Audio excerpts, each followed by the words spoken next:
Hey, I had a conversation, a discussion a few days ago with a pretty large group of developers working in an enterprise project, so not open source people.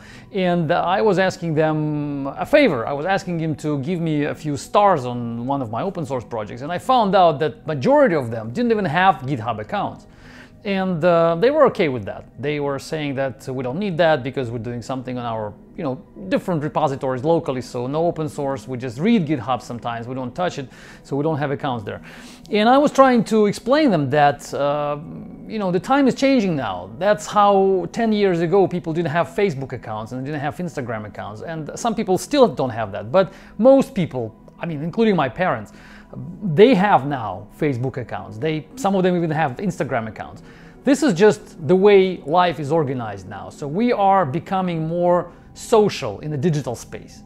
And people use these Facebook accounts in order to tell the world, tell their friends about their lives. And that just not only makes them happy, but makes, the whole social dynamic makes different now. We cannot just we cannot just ignore it. We cannot say that this is something we are not interested in. This is happening. It's like 40 years ago or 30 years ago, people didn't like to use phones, and they were saying that phones are not for us. This is it's a technology which we don't need. But eventually, anyway, we all have mobile phones right now, or normal phones right now. And now we don't have normal phones, we only have mobile phones.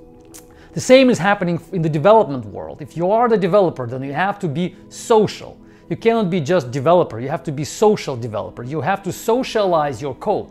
You have to socialize your technical results, your technical products which you create. They need to be social. You cannot just do it inside your very closed and local office territory project, whatever. You have to make it socially visible. And I said it in many times in previous videos, it's not so easy. It's not so easy to just, from having nothing on GitHub, jump to having a community on GitHub, jump to having a followership on GitHub, just like on Facebook. You cannot just create an account today and become popular there and become readable. You will post something there and nobody gonna pay attention, maybe a few of your friends, and you will have like two, three likes or maybe 0 on your posts.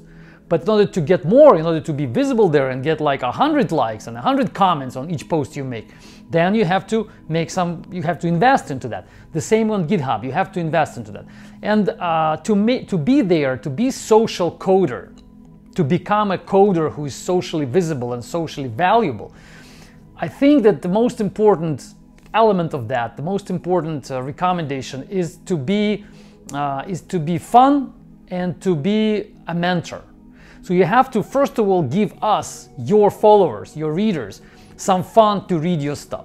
So you need to post something there which is not only interesting for you, and it's not just a place to store your long C++ files who nobody wants to read, but make some fun for us. Make something interesting, maybe small, maybe not so important for you, but something which will entertain us. The same on Facebook. People who post long texts about their own lives or something which we don't care about, they don't get followership, nobody cares.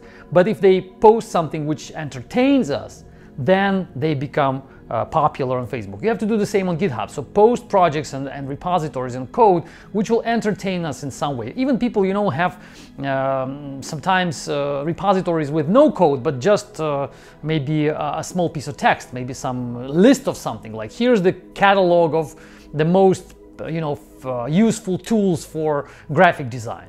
Here's my repository, here's the list of tools, check it out. There's the whole group of so-called awesome repositories on GitHub. When you say awesome something, like awesome list of graphic editing tools, for example. And that's how you entertain us. You don't give us even any code, you don't write any code, but you make fun, you make us enjoy being in your account and reading your stuff. That's one part. And the second one, the second element, I think, you have to be sort of a mentor for us. So you have to be a teacher. What you post there has to not only entertain us, but teach us something. We want to read you and want to, use you as a role model.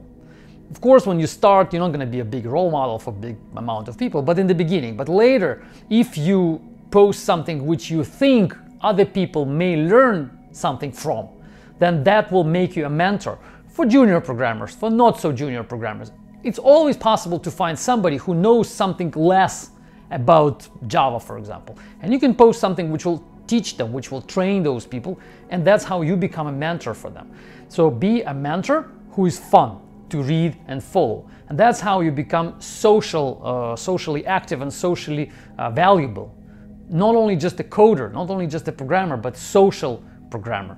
That's the future of programming, I think. That's important. Of course, technically valuable products they're going to be very important for forever, but this social component is what you add to your routine coding practices, and you become much more valuable, and you will have much more fun in your daily work. Try it. Thanks for listening. Stay tuned. Bye-bye.